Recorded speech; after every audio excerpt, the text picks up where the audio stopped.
Hello, and welcome to Season 12 of The Horrific Podcast. We're two friends who live in different places but share a love for scary movies. Each week we watch the same movie on our own and then hop on a call to discuss it. This season, the theme is blatant pandering. We're going to review 10 movies that were either made in or set in the U.S. states that have downloaded the most episodes of The Horrific over the last few years. This will be a shorter season, so we may work in some listener recommendations and horror news along the way, too. Thanks for listening. So, we are doing a request this week. This season we had talked about is going to be shorter, and as far as like the list of movies that we have to cover, and that's going to give us the flexibility to do things like news updates and requests and stuff like that. So, this is not going to be a movie from a state that is one of our most frequent listeners. This is a movie that someone recommended or asked that we review, and that someone is one of Sarah's coworkers who actually has attended mass at the church where the priest that this movie was based on works. Very interesting. And he's quite convinced that a lot of this movie was like very, very real. Like it was a documentary?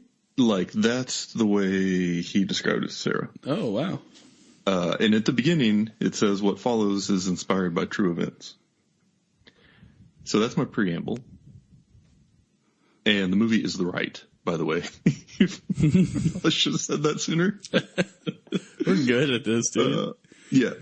But to sort of reset a bit, I want to tell a story. Okay. That story is about a man named Karl May. Karl May was a German author who wrote books about the American frontier. And Karl left his hometown and was away for many years and then came back and started publishing these books about the American frontier. And he claimed that in his time away, that's where he had been, and that the books were based on his experiences there. And so as the years go by, he becomes very, very successful. I've heard his books referred to as the Harry Potter of Germany, like super wide cultural impact. People get really excited about it. It was part of a lot of people's like formative years. And then later he comes out and says, all right, gotta be honest. These books are really about me the whole time. The character in the books was me. I was the one who did all the things that the like Harry Potter equivalent, hero did.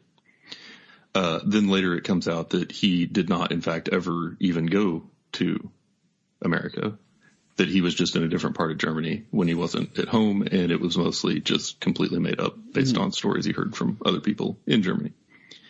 And then, so of course I had to read these books after I heard about this. Yeah. And I don't know how many 100 pages into one of them, and it is just ridiculous. It's like the main character is just immediately good at everything. Yeah. Like he's a German immigrant in the United States, and he has a really good work ethic, and he's very moral and religious, but he also can shoot a bear in the eye from like forever far away. Yeah. And has guns that didn't exist at the time, and good God, can knock out anyone with a single blow, has legs so strong that he can tame a bucking bronco immediately. Like just all of this completely nonsensical stuff where it's like, if I wanted to write myself as a superhero, it's almost like if you were writing yourself as Superman, just going through like a normal daily experience where everything's just really easy for you and everybody else spends a lot of time talking about how great you are. That's what these books are, right? And so the beginning of this movie reminded me a lot of that. Yes. I can see that. So that's what we're going to come back to once we get this thing going. But that's my preamble for the movie. So anyway, we will get into the parallels in this movie and that and more shortly. But before we do that, I will do the introduction, and then you can share the fun facts that you have discovered about this movie. And then we will get into the very 2000s movie details. Okay. That's acceptable. In 2011, Warner Brothers Pictures brought us The Rite, a supernatural horror film based on a book of the same name. This movie tells the story of a young priest who attends exorcism school in Rome and then accepts an apprenticeship with an experienced yet untraditional older priest played by a late-period Anthony Hopkins, who has made a career of helping those possessed by demons. This movie was made on a budget of $37 million and made over $96 million at the box office. It can currently be rented for streaming on Amazon Prime Video. For a movie that made $96 million, I had never heard of it. Had you? Yeah, I've seen it. I don't remember when. Okay. Or why. Yeah. But I've seen it. Well, I stand corrected then. Did you read much about, like, what was based on his real experience versus what was added by Hollywood? No, because I still struggle with, like, some of that, like The Strangers ruined it for me, basically. Like, that's when I think, like, it really hit home for me, where I was like, oh, these assholes are lying. Right. Yeah. Well, based on a true story, okay. Yeah, so Sarah looked it up just because of the guy she works with who had been talking about it. Yeah.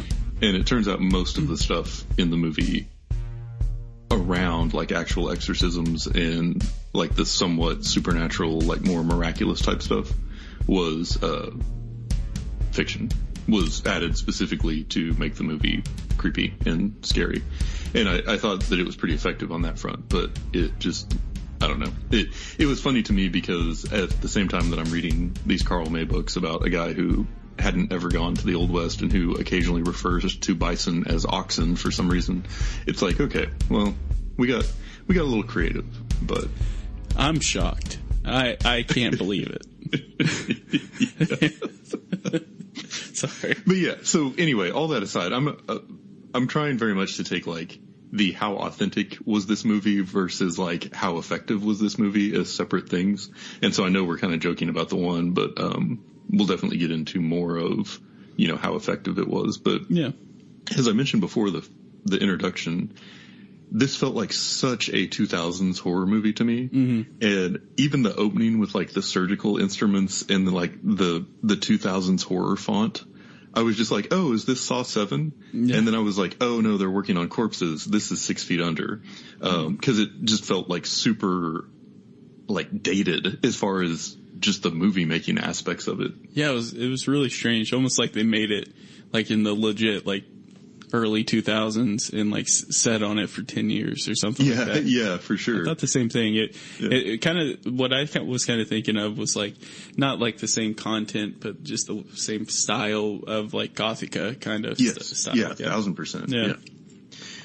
Yeah, so that was the first thing that really stood out to me about it. And that even, just kind of like the film quality and color and everything, it was very much set in that time, which it's also weird to think about because I don't think of, like, the early 2000s as being a really long time ago, but it's weird to think about it having, like, a style and a look that's, unique to that. Because when you're in it, you don't really think about that. You're just like, okay, this is what everybody's doing now.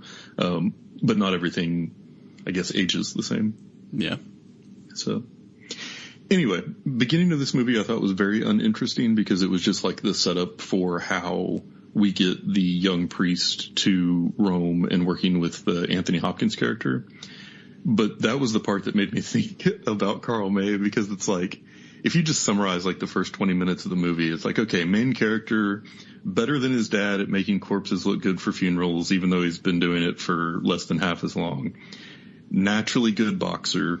He's so hot that the best looking bartenders give him free beers and want to sleep with him. He aces all of his exams except for the one he doesn't want to.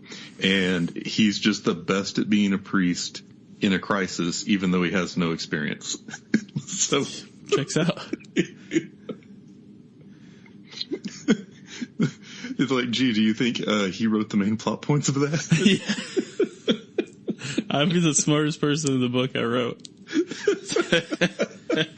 That's hilarious. Yeah.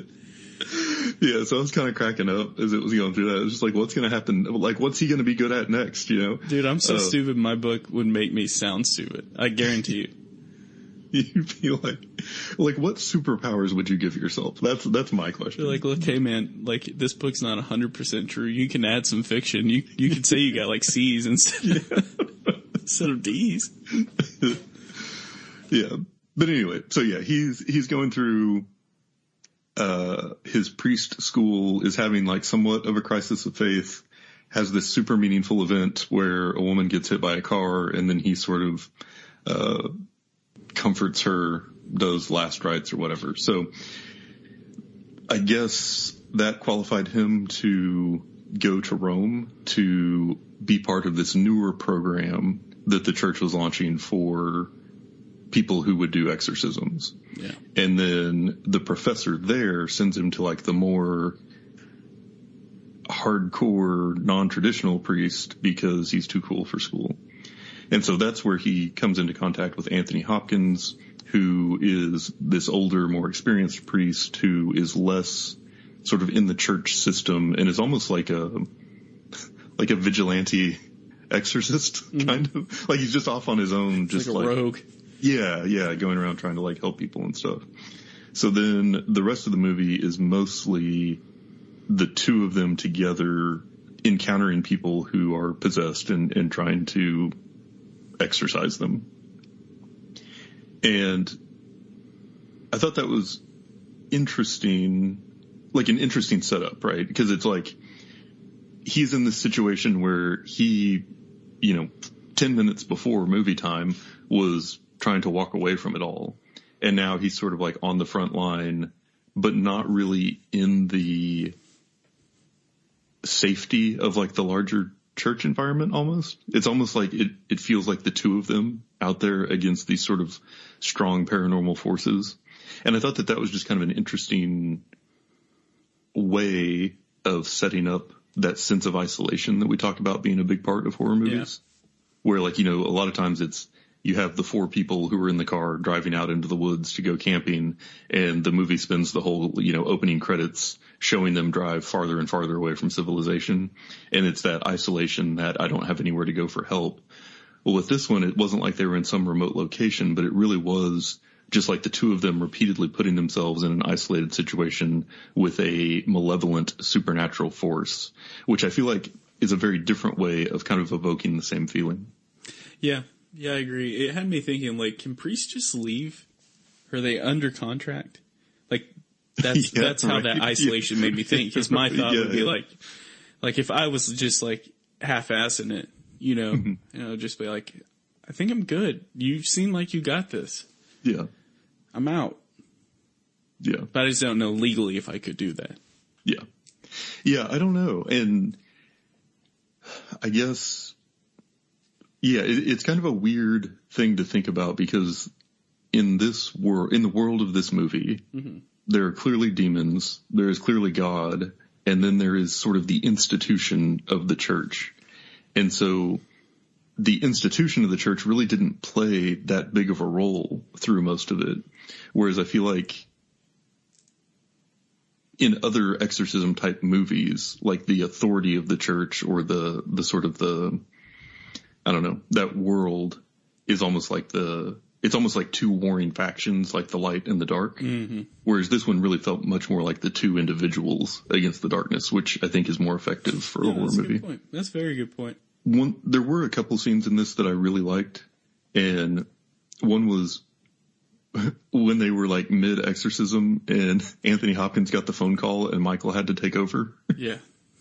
Yeah. Like, you couldn't just put that on silent, bro. Like, well, and I thought it was going to be like the Michael's phone. I thought it was his that was going off and he's about to get his ass chewed.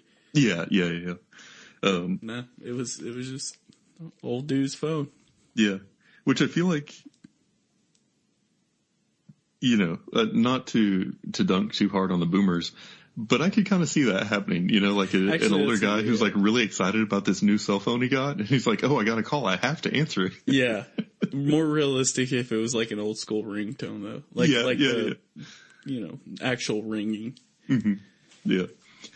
But yeah, so that was interesting. There were a lot of scenes with the pregnant girl, and there was the one part where she started like choking and then spit up the nails.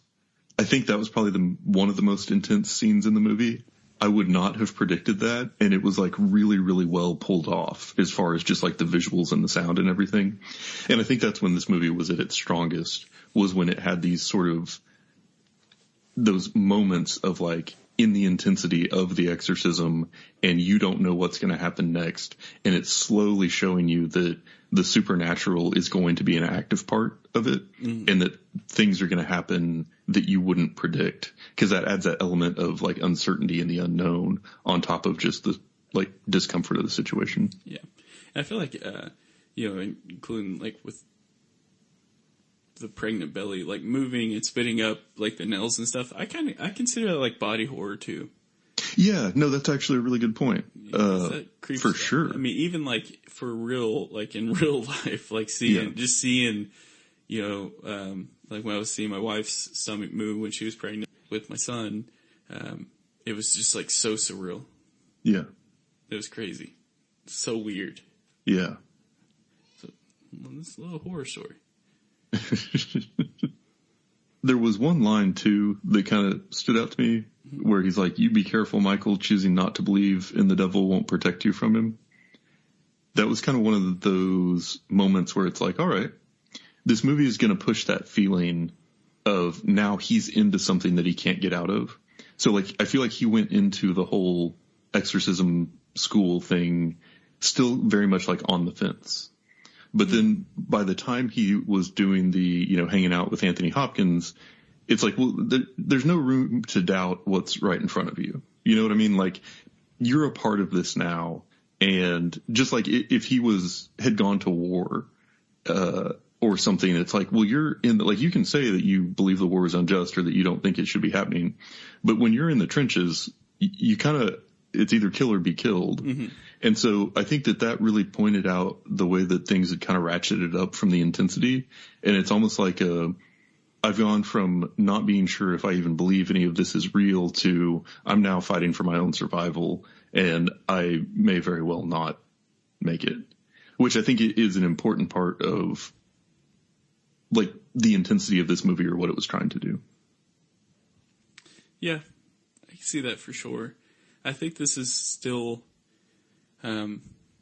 this is like the equivalent to like the Jaws, or for another example, like Deliverance, of like maybe if you're in the wilderness or in the ocean or religious, where it can be intense. Mm-hmm. I think that it's difficult to like create a new movie involving exorcisms. I feel like if you've seen like two of them, we've seen the majority of them. Yeah. It's like always the same. Yeah. The priest is always like, Yeah. So it's just like I struggle with these. And I'm not saying that this one was bad. Like this is up there with some of the others that we've watched or that I've watched in the past. But it was just, it was difficult for me to stay like focused through this, and like, not that my ADD was kicking in or anything. I did have the flu when I was watching it, so like I had to rewatch it this morning too. Yeah. But even on the rewatch, I was just like, yeah, it wasn't the fever. Like this is just like difficult to keep going here. It was slow for sure in a lot of parts, and I think that's. Kind of to your point, there is a little bit of a formula for exorcism movies. Mm-hmm. And this one didn't really do a whole lot to buck the formula. Yeah. I would say one strength of it, or one thing that makes it worth talking about, is when like Anthony Hopkins became possessed. Mm-hmm. I felt like that was where it's like, okay, now the best actor on the screen is doing the most interesting thing. So that's like the strength of the movie. Like that's the part that I will remember about it. Yeah. Most of the rest I will forget. Yeah.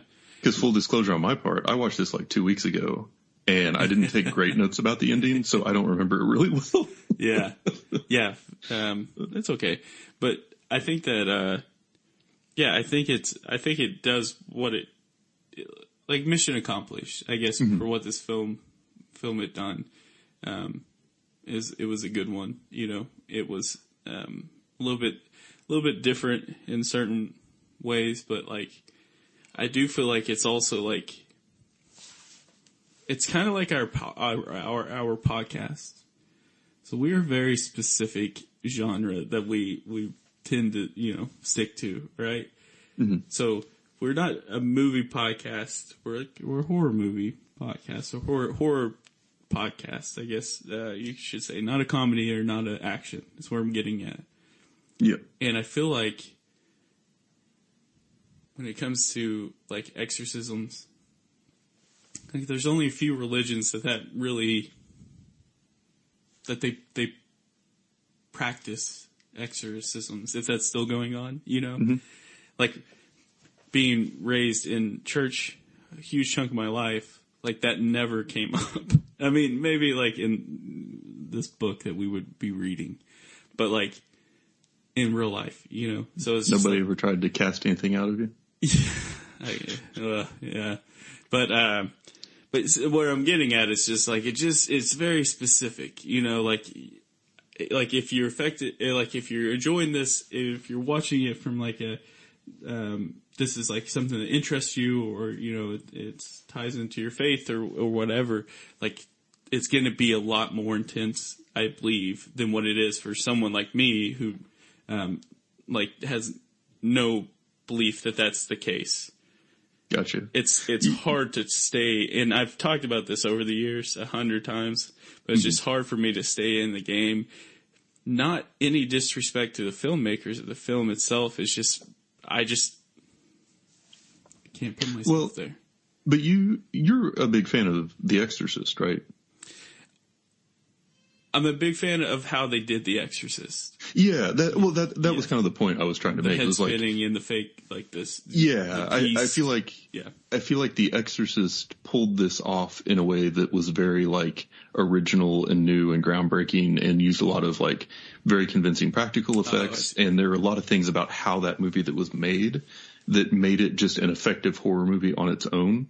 Whereas I feel like with a lot of these types of movies, I think you're right in that what they're relying on is the reaction in the viewer because of other stuff. Mm-hmm. You know what I mean? Like almost like trying to tap into almost like some people's like superstition or their belief about how some of this stuff could work that is reliant on things that are not in the movie to make it more effective for particular individuals. Yeah. And I guess it is a little hypocritical too, because like I feel like Ouija boards are something that can make an exorcism so I actually let me step back a little bit. I mean, there are things that like even I could technically in this world of exorcism, like if we lived in it, that could open the gates, I guess, for something like that. So there are more things than just like being interested in exorcisms or part of the religions where they maybe practice it or whatever the case is. But I feel like the difference here, and a thing I kind of just found myself thinking over and over, like I just wish that they could have made the exorcism get the same points, across that they did, like, but have like today's like special effects. Mm-hmm. Because even though this one's from 2011, I didn't think it was like incredibly ridiculous, compared to some of the other stuff we've seen more recently that seem worse. For example, I was watching the Avengers the other day. You should just watch some of that CGI, and that just came out like a few years ago. So, compared to like this, granted, anyway, it wasn't too bad, but I do need to start broadening my thinking when watching these, because I feel like sometimes I'll watch them just like, this is not. Yeah. Like, even if I was in the room during one of these, like, obviously, if shit's getting thrown around now, okay, this is intense. Toughen up nails. Depends. Is it fingernails or is it, you know what I'm gosh, saying? gross. No, I hear you. I feel like with a lot of this one, there were a few scenes in it that I thought were pulled off really well and really intense, but I think a lot of the overarching narrative was not like super strong or compelling for me. And I think that the whole like struggle with faith and then finding yourself in that situation, like, is something that's very relatable to a lot of people. So I think maybe the movie hits on a level that you didn't connect with as much. And that's fine. I'm just saying, like, from the perspective of a podcast that talks about horror movies and how effectively they can scare you, I think this one is not one of those like universal, this is going to make my list of the 10 scariest movies that I've ever seen. You know what I mean? I think that it has elements that probably are effective for some audiences more than others. And I think that it had some good scenes, and I liked Anthony Hopkins playing a possessed priest because that was just kind of badass. But, yeah. I'll allow it. Cool. Also, you talked about how this podcast has kind of like a certain menage a trois style and yeah. True. Yeah. Sorry. A certain, kind of style and genre and way that we do things and all of that. And I think the important thing to remember is that this podcast has just been so wildly successful from the beginning. I mean, if we're going to tell our story here, billions of downloads per month. And, I fought in the Kumite. Yeah, I could shoot a buffalo/oxen in the eye from 100,000 paces with a handgun. We're just so naturally good at everything that it makes it really hard for us to watch movies that aren't perfect. Yeah. And that's it for today's episode. If you've listened this far, then thank you, and we hope you've enjoyed it. We're always looking for new ideas, so if you have any questions, comments, or movie suggestions, please send us an email at thehorrificpod@gmail.com, or feel free to comment on or message our Facebook page. Just search for The Horrific Podcast. Thanks for listening.